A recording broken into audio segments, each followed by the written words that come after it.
સ્વાગત છે તમારું મની મેનેજરમાં અને આપણે જે ફાઇનાન્શિયલ ક્રાઇસિસ થ્રુ અત્યારે ગુજરી રહ્યા છીએ કારણ કે એક બાજુ કોરોનાનો પેન્ડેમિક ચાલી રહ્યું છે, બીજી બાજુ આર્થિક રીતે ઇકોનોમી પણ સ્લોડાઉન થતી દેખાઈ રહી છે અને એને લીધે આપણા ઇન્વેસ્ટમેન્ટ્સને પણ અસર પડી રહી છે.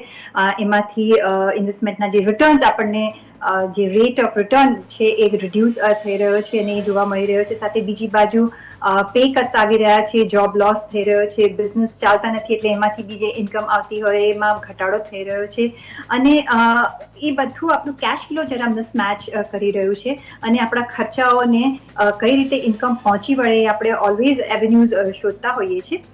આ બધાની જે આપણે વાત કરીએ એમાં સિનિયર સિટીઝનને એક મોટો ફટકો પડી રહ્યો છે કારણ કે એમનું જે સોર્સ ઓફ ઇન્કમ હોય છે એમના ઇન્વેસ્ટમેન્ટ થ્રુ હોય છે અને એ ઇન્વેસ્ટમેન્ટ અત્યારે જે પ્રમાણે જોઈએ એ પ્રમાણે રિટર્ન્સ નથી આપી રહ્યા.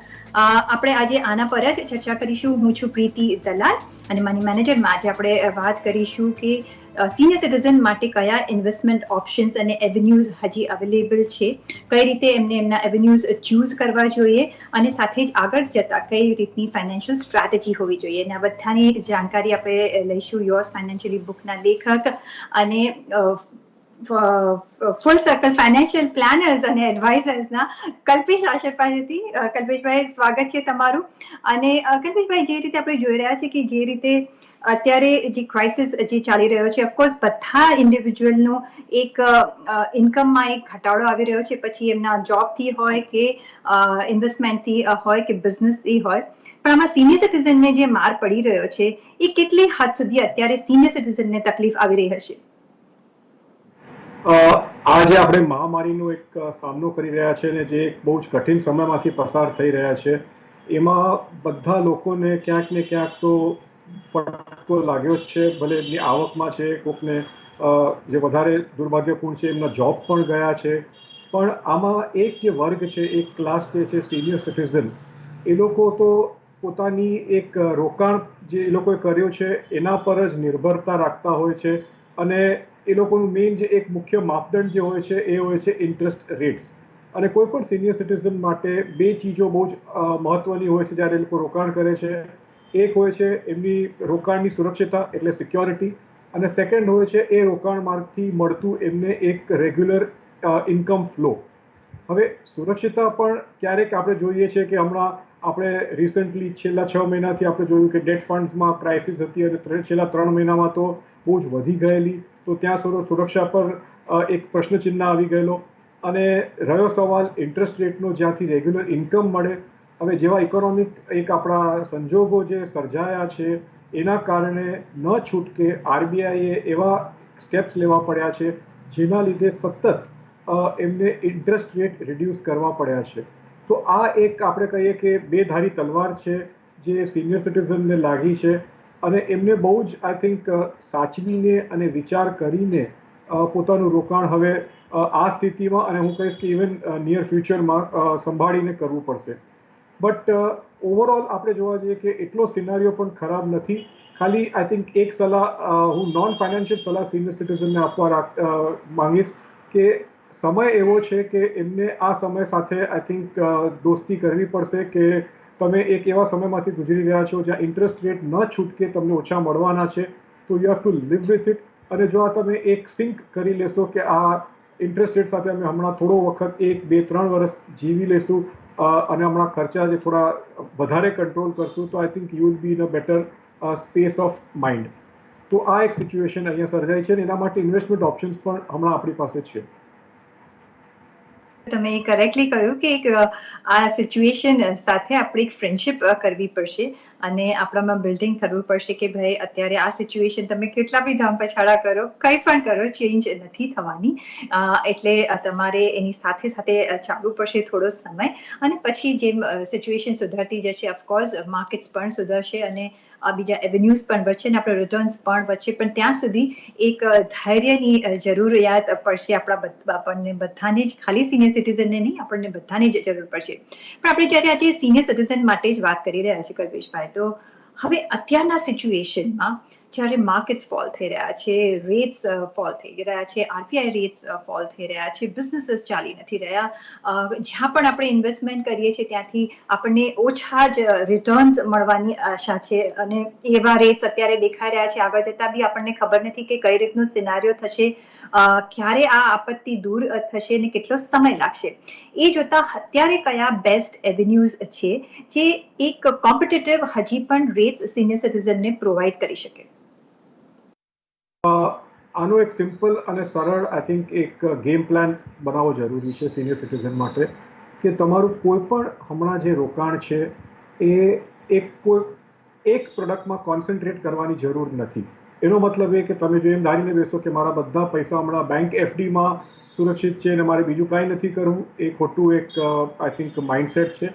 આપણી પાસે હમણાં આઈ થિંક ફોર્ચ્યુનેટલી એવા એવેન્યુઝ છે, ભલે ઇન્ટરેસ્ટ રેટ ઘટી ગયા છે, ત્યાં જો તમે એક આપણે કહીએ કે બાસ્કેટ બનાવશો તમારા પ્રોપર ફિક્સ્ડ ઇન્કમ અને થોડા પ્રમાણમાં ઇક્વિટીનું એક્સપોઝર લઈને, તો માનીને ચાલો કે તમે લગભગ 80% ફિક્સ્ડ ઇન્કમમાં તમારું રોકાણ હોય અને 20% ઇક્વિટીમાં હોય, તો you will be better off. હવે ફિક્સ્ડ ઇન્કમની પહેલાં વાત કરીએ તો તમારી પાસે કયા એવેન્યુઝ છે, કયા પ્રોડક્ટ્સ છે જ્યાં તમને સૌથી પહેલાં જે તમારી અગત્યની વસ્તુ છે કે તમારી સુરક્ષા અને તમારું જે રેગ્યુલર કેશ ફ્લો બંને તમને મળતું રહે.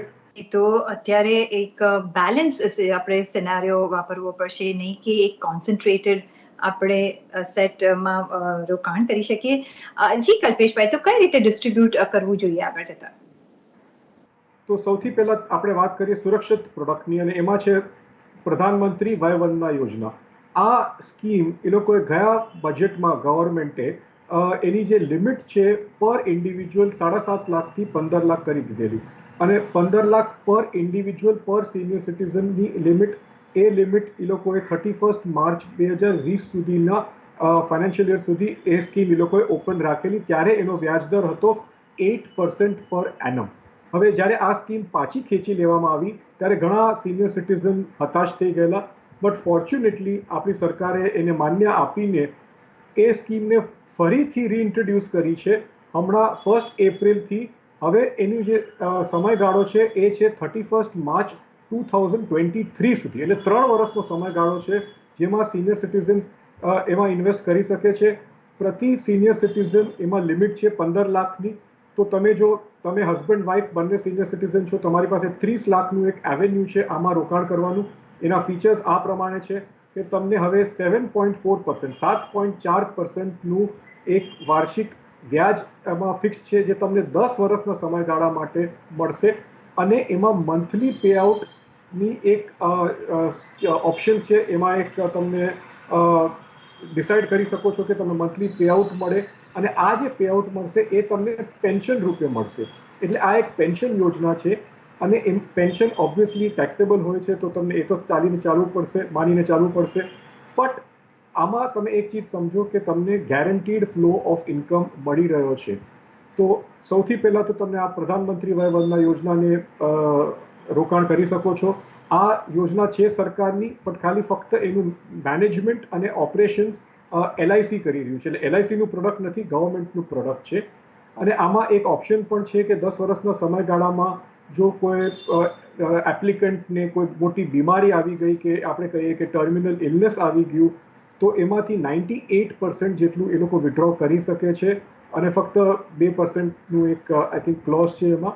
તો એ ઓપ્શન છે. અને જો 10 વર્ષના સમયગાળામાં દુર્ભાગ્યપૂર્ણે જો એનો મૃત્યુ થઈ ગયો એપ્લિકન્ટનો, તો નોમિનીને એ પૈસા ટ્રાન્સફર થઈ શકે છે. તો આ એક બહુ સરસ સ્કીમ છે. સેકન્ડ સ્કીમ પર આવીએ, જે સેમ ગવર્મેન્ટની સ્કીમ છે, જે વર્ષોથી ચાલુ છે, એ છે સિનિયર સિટીઝન સેવિંગ સ્કીમ. હવે આ એક ઇન્વેસ્ટમેન્ટ સ્કીમ છે, આ પેન્શન સ્કીમ નથી.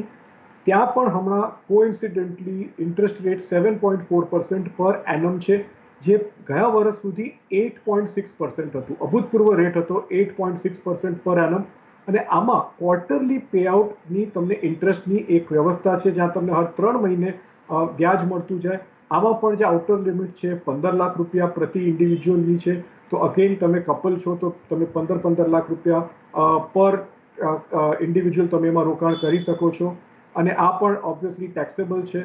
તો આ બંને સ્કીમમાં તમે જો એક ગણિત કરો જો તમે સક્ષમ હો એક તમારા કોર્પસથી, અને તો જો તમને પ્લાનિંગ કરવું હોય તો આજની તારીખમાં લગભગ એક 30 લાખ બંને સ્કીમમાં તમે બંનેને જોડીને કરો તો 60 લાખ રૂપિયા જેટલું તમારું ગવર્મેન્ટ સ્કીમ્સમાં અચૂકપણે તમારું એક પ્લાનિંગ થઈ જાય છે.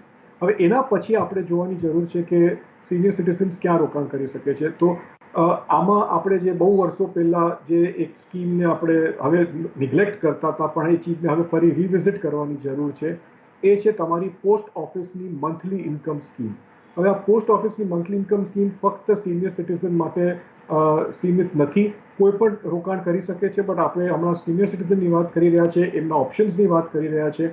તો એમાં પણ પર ઇન્ડિવિજ્યુઅલ 4.5 લાખ રૂપિયા ઇન્ડિવિજ્યુઅલ પર હેડ નાખી શકે છે. તો એમાં પણ તમે 9 લાખ રૂપિયા તમે કપલ હો તો નાખી શકો છો. એનો ઇન્ટરેસ્ટ રેટ આજની તારીખમાં લગભગ 6.6% પર એનમનું છે, જે તમારી નોર્મલ કન્વેન્શનલ બેંક એફડીથી ઘણો વધારે છે.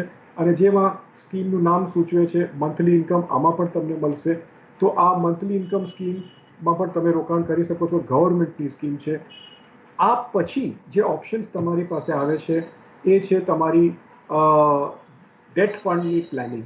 હવે ડેટ ફંડની પ્લાનિંગ તમે કરવા બેસો ત્યારે તમને અચૂકપણે આજની તારીખમાં તો જે સિચ્યુએશન બધી થઈ રહી છે, એક એડવાઇસરની જરૂર રહેશે કે તમારા માટે સારા એવા ડેટ ફંડ સિલેક્ટ કરે, જેમાં જોખમ સૌથી ઓછું હોય, જેમાં ડ્યુરેશન ઓછું હોય, પેપર્સનું સિલેક્શન એકદમ AAA રેટેડ પેપર્સ હોય, અને એમાંથી તમને એલોકેશન કરી અને તમને SWP એટલે કે સિસ્ટમેટિક વિથડ્રોઅલ પ્લાનના માધ્યમથી તમને હર મહિને કે 3 મહિને એક નિર્ધારિત રકમ તમે તમારા ડેટ ફંડમાંથી રોકાણ કરી શકો છો. અને આખરે તમે જોવા જાઓ તો ઇક્વિટીનું કમ્પોનન્ટ પણ હોવું જરૂરી છે આ આખી સ્કીમમાં, કેમ કે ઇક્વિટી તમને લાંબા સમયગાળામાં ઇન્ફ્લેશન બીટ કરશે, બટ તમારી પ્રોફાઇલને જોઈને કેટલું પ્રમાણ હોવું જોઈએ એ એડવાઇસર તમને સૂચવશે. હવે પ્રીતિ, આપણે નેક્સ્ટ સેગમેન્ટમાં વાત કરી શકીએ કે કેમ આપણે આજની તારીખમાં બેંક એફડીની વાત નથી કરી.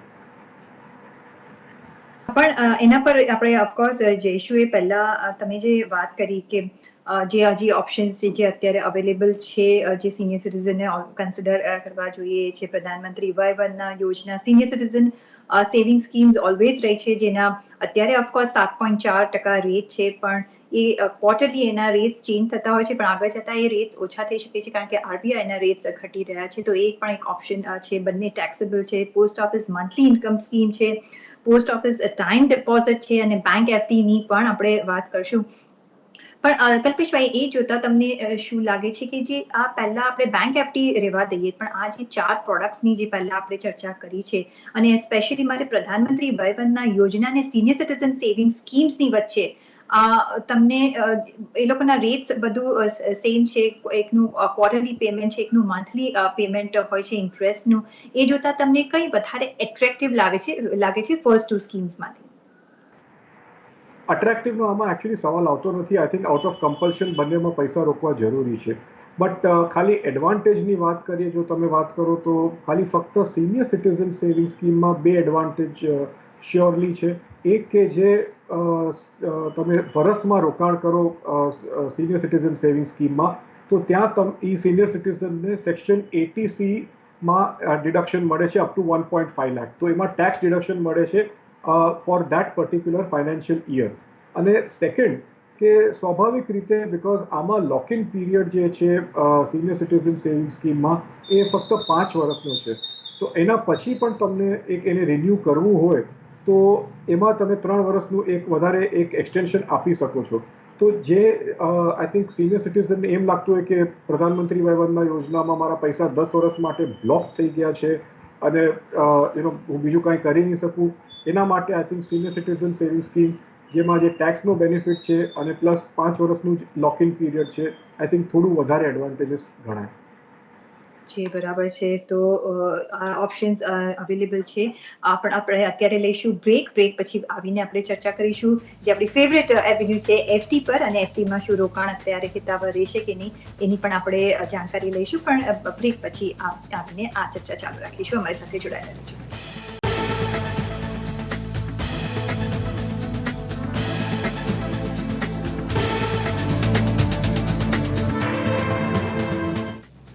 બ્રેક પછી આપનું સ્વાગત છે. અને અત્યારે આજે આપણે ડિસ્કસ કરી રહ્યા છીએ સિનિયર સિટીઝન માટે કયા ઇન્વેસ્ટમેન્ટ એવન્યુઝ આ માર્કેટમાં આ સિચ્યુએશનમાં હજી પણ સારા એવા રિટર્ન્સ એમને આપી શકે છે અને આ જાણકારી આપણને આપી રહ્યા છે ફૂલ સર્કલ ફાઇનાન્શિયલ પ્લાનર્સ અને એડવાઇઝર્સના કલ્પેશ આશિર. કલ્પેશભાઈ, બ્રેક પર જતા પહેલા આપણે 4 એવન્યુઝની વાત કરી. હવે જે બીજું જાણવું હતું કે ફિક્સ ડિપોઝિટ્સ એ એક આપણું ટ્રેડિશનલ એવન્યુ રહ્યું છે અને ઘણા બધા સિનિયર સિટીઝન ફિક્સ ડિપોઝિટમાં, રિકરિંગ ડિપોઝિટમાં મૂકતા હોય છે કારણ કે એમને મંથલી જરૂરિયાત હોતી હોય છે એમના ખર્ચા માટે.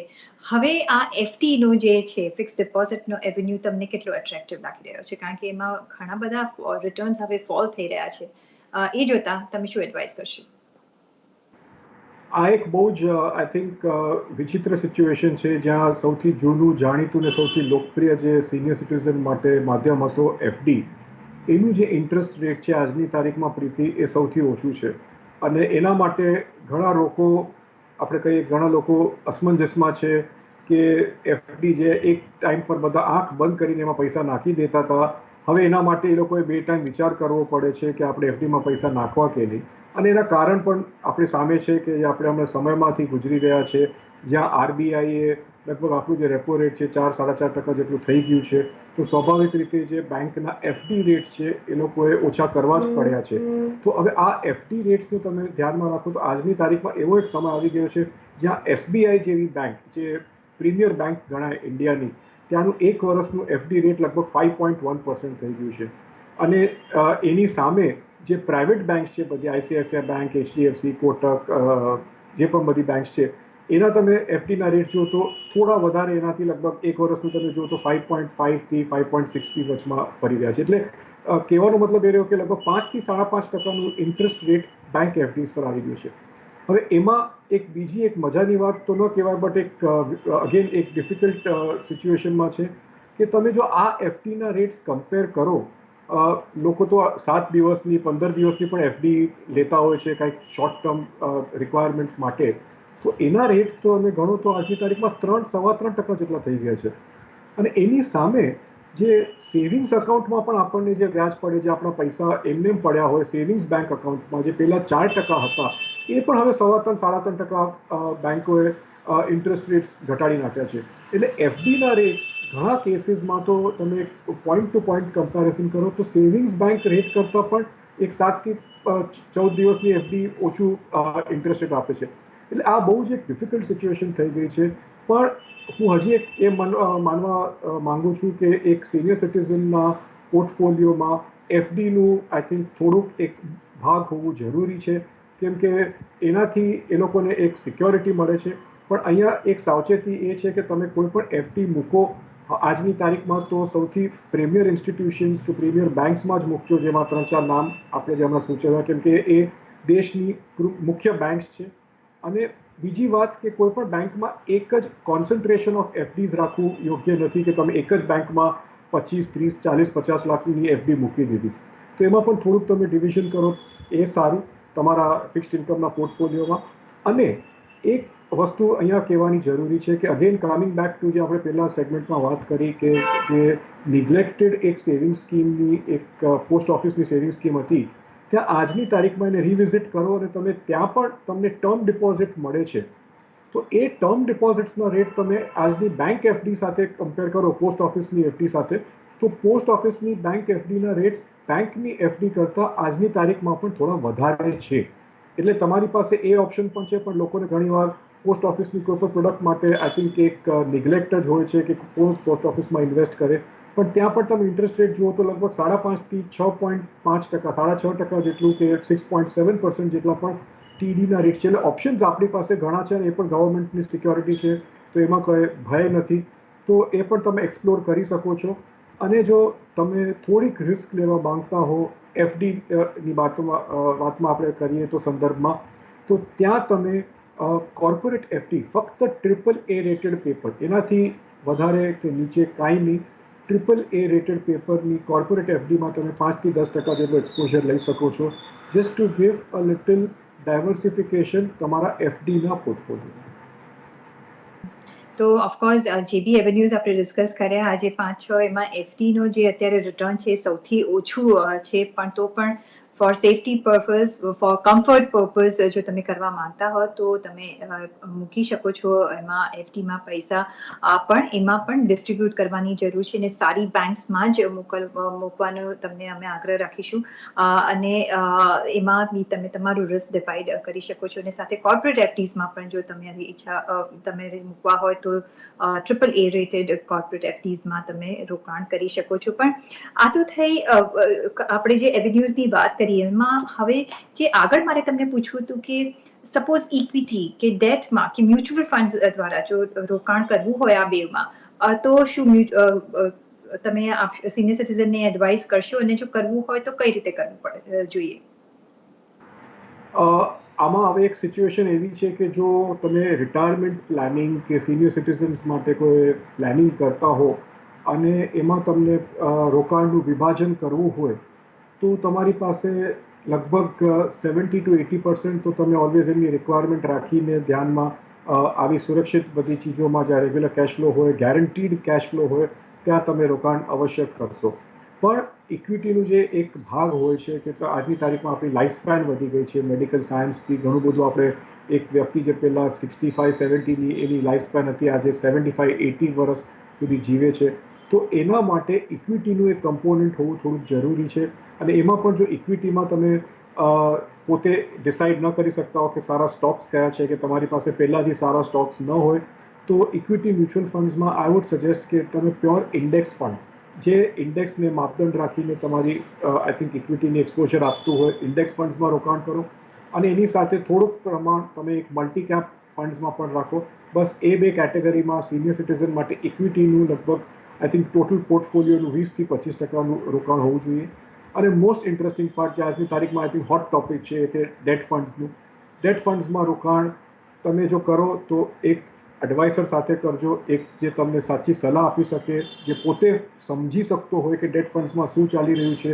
અને એક અગત્યની વાત એ કહેવા માંગીશ કે જો તમારો એડવાઇસર ડેટ ફંડ્સમાં તમને થોડુંક જોખમ લેવાનું કહેતો હોય તો પ્લીઝ એ તમે સાંભળતા નહીં, કેમ કે ડેટ ફંડ્સમાં હજી પણ જે કોર્પોરેટ સિચ્યુએશન છે, બધી જે લિક્વિડિટીની ઇશ્યુઝ આવી શકે છે આગળ જતાં. તો આઈ થિંક ડેટ ફંડ્સમાં જો તમે કોન્ઝર્વેટિવ ડેટ ફંડ્સમાં, શોર્ટ ડ્યુરેશનના ડેટ ફંડ્સમાં, AAA રેટેડ પેપર જ્યાં વધારે હોય અને કોન્ઝર્વેટિવ રીતે ડેટ ફંડ જે સ્કીમ ચલાવતી હોય એમાં એક્સપોઝર લેજો. એમાં પણ કોઈ ક્રેડિટ રિસ્ક પેપર કે કોઈ લોંગ ડ્યુરેશનના પેપર્સ પર એમાં રિસ્ક લેવાની સિનિયર સિટીઝન હું તો કહીશ ઇનફેક્ટ કોઈની જરૂર નથી. એ તો તમારે જે રોકાણ કરવું હોય તો ઇક્વિટી અને ડેટમાં પણ તમે કરી શકો છો. એક સ્મોલ પોર્શન પણ તમારા એડવાઇઝર થ્રુ કરજો, કારણ કે એમના ડેટ ફંડ્સમાં આપણે જોઈ રહ્યા છીએ કે થોડો પ્રોબ્લેમ આવી રહ્યો છે. એટલે એક સમજીને તમારે ડેટ ઇન્વેસ્ટમેન્ટ્સમાં ઇન્વેસ્ટમેન્ટ કરવું પડશે ને એના માટે તમારે તમારા એડવાઇઝરની એક જાણકારી લઈ લેવી જરૂરી રહેશે. કલ્પેશભાઈ, ઘણો આભાર તમારો અમારી સાથે આજે જોડાવા બદલ. અને તમે પણ તમારા ક્વેશ્ચન્સ અને તમારી જે મૂંઝવણો હોય અમને મોકલી શકો છો. તમારું નામ, શહેર, ઉંમર અને તમારા ફોન નંબર સાથે તમારા સ્ક્રીન પર જે તમને ઇન્ફોર્મેશન મળી રહી છે ત્યાં તમે અમને ટ્વિટર પર, ફેસબુક પર અમને અથવા ઈમેલ દ્વારા તમે અમને તમારા સવાલ મૂકી શકો છો. અને સાથે જ મની મેનેજરના એપિસોડમાં બસ આટલું જ. પાછા મળીશું નેક્સ્ટ એપિસોડમાં. ત્યાં સુધી આપશો રજા. નમસ્કાર.